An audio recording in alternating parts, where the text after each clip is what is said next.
Bonjour, je vais vous présenter les commandes de la BMW F850 GS. On a ici un modèle 2019 avec du coup l'écran, on va dire analogique, avec le contour analogique. Alors c'est une moto qui est sans clé entre guillemets, puisqu'on garde le transpondeur dans la poche et on a une clé ici qui sert à accéder sous la selle et à ouvrir et fermer les valises. Donc on garde la clé dans la poche pour l'instant. On met le contact ici. On va commencer les commandes du côté gauche. Donc on a la gâchette ici qui vous permet de faire des appels de phare et on la pousse vers l'avant pour les pleins phares. Là, ça apparaît ici. Ensuite, nous avons le régulateur de vitesse. Donc, pour l'activer, on pousse ce bouton vers la droite. À partir de ce moment-là, on roule, mettons, à 90 km/h. On règle la vitesse de cette manière-là. On peut accélérer, ralentir. Dès qu'on touche embrayage, frein ou qu'on repousse la commande de gaz de cette façon, on coupe la régulation. Et pour rappeler la vitesse programmée, on tire sur le levier. On peut également couper le régulateur de cette manière. Ce bouton-là sert à activer les feux de jour. Alors lorsque les feux de jour sont activés, on le voit ici. On a un petit A qui s'affiche, qui signifie que la journée, on a le feu de jour allumé et automatiquement, on bascule au feu de croisement lorsque les conditions deviennent plus sombres. Quoi qu'il en soit, que ce soit activé ou pas, il y a toujours quelque chose d'allumé à l'avant. Ensuite, les warnings, bon, rien à signaler de particulier. Le bouton menu. Alors, lorsqu'on appuie vers le haut, c'est sur la ligne du haut qu'on agit. Donc, on a le kilométrage de la moto, les trips journaliers, trip 1, trip 2. Pour mettre à 0, il suffit de maintenir appuyé et on met à 0. Le trip A se met à 0 automatiquement tous les jours. Okay. Quand on appuie vers le bas, c'est sur la ligne du bas qu'on agit. Donc là, on a la vitesse moyenne. La pression des pneus va s'afficher en roulant. Le voltage de la batterie, ça c'est un temps de parcours, un temps de route. On a la date, on a l'autonomie. Il y a deux consos moyennes. Même chose, si on veut la mettre à 0, on maintient appuyé sur le bouton. On a la consommation instantanée. Donc là, la moto est à l'arrêt, ça apparaît en litres par heure et ça apparaîtra en litres au 100 km, lorsque la moto roule. On a la température extérieure, la température du moteur. Et on est revenu à la vitesse moyenne. OK. Donc là, on a l'ABS et l'antipatinage qui clignotent. Donc ce bouton-là sert à éventuellement couper l'ABS et l'antipatinage. Le mieux, c'est de ne pas y toucher. Ça clignote jusqu'à ce que vous fassiez quelques mètres. Ça va s'arrêter de clignoter. Ça signifie que les capteurs de l'ABS ont été vérifiés et que tout fonctionne bien. Ensuite, ici, nous avons le réglage de la suspension.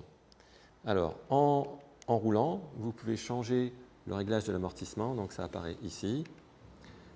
Route ou dynamique, donc sur le mode dynamique, l'amortissement sera plus ferme. Et le mode route, c'est le mode, on va dire, standard. Lorsqu'on appuie également sur ce même bouton, on voit apparaître ici le réglage de la précharge. Pour modifier le réglage de la précharge, il faut maintenir appuyé sur le bouton et on fait défiler les différents réglages. Il y a 3 réglages possibles. Un casque et valise et 2 casques. Voilà. et donc ça clignote et le réglage se fait lorsque le moteur tourne. Ensuite, bon, clignotant gauche-droit, rappel au centre, rien de particulier, si ce n'est que le clignotant s'éteint aussi tout seul au bout d'un certain temps. Le klaxon est là. Côté droit, on a ici les poignées chauffantes. Ça apparaît en haut à droite sur l'ordinateur de bord. Voilà. Donc 3 réglages différents. Moins il y a de points, moins c'est chaud. Ensuite, ce bouton-là, le bouton mode, c'est la cartographie du moteur. Donc on a 2 modes. Un mode road qui est le mode standard et un mode pluie avec un accélérateur plus doux pour éviter les patinages quand il pleut. Le coupe-circuit, donc pour couper le moteur, on appuie vers le haut. Pour démarrer, on appuie vers le bas. Pas besoin d'accélérer, il suffit de maintenir appuyé jusqu'à ce que le moteur démarre. Ok, donc c'est une moto sans clé. Pour couper le contact, on appuie ici. Et si on veut verrouiller la direction, il faut d'abord tourner le guidon vers la gauche. On maintient appuyé sur ce bouton et on verrouille la direction. Pour déverrouiller, il suffit de rappuyer et on rappuie une nouvelle fois pour remettre le contact. La trappe à essence est elle aussi sans clé.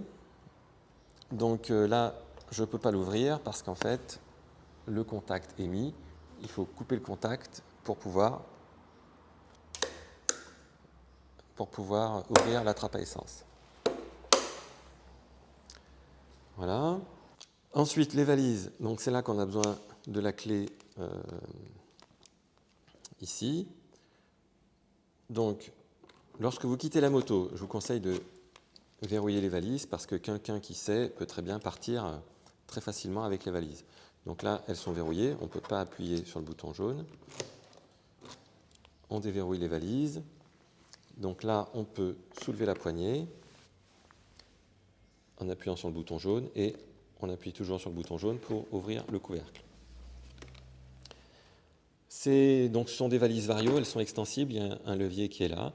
Vous pouvez l'abaisser, ce qui vous permet de gagner 5 cm en profondeur. Du coup, on peut mettre un casque du côté gauche, du côté où il n'y a pas l'échappement. Donc, voilà pour refermer la valise. Si vous souhaitez enlever la valise de la moto, je suggère de laisser les valises sur la moto parce que ce ne sont pas de très bonnes valises pour monter dans votre chambre d'hôtel. Le mieux, c'est d'avoir des sacs à l'intérieur. Donc, pour déverrouiller la valise, on soulève ce levier, ça soulève celui-là. Et donc là, on peut enlever la valise très facilement. Il y a 3 points d'ancrage, celui-là, celui-là et celui-là. Pour remettre la valise sur ces supports, on commence par celui du bas et ensuite on aligne sur les deux du haut. Voilà. Il faut s'assurer que la valise est bien en position sur ces 3 points et on peut verrouiller. Alors c'est un petit peu difficile à une main.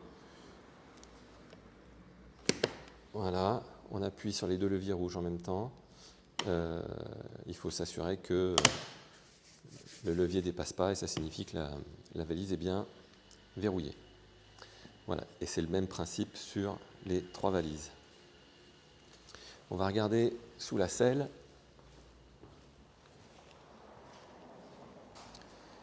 Donc on accède sous la selle du côté gauche. Voilà, on soulève sur l'avant.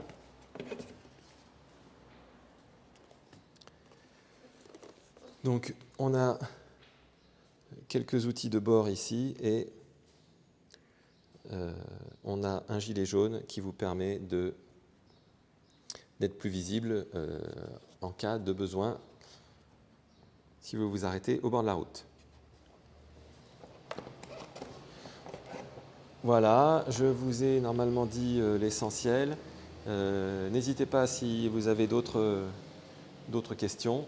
Vous avez mon numéro de téléphone sur le contrat. Merci, bonne route.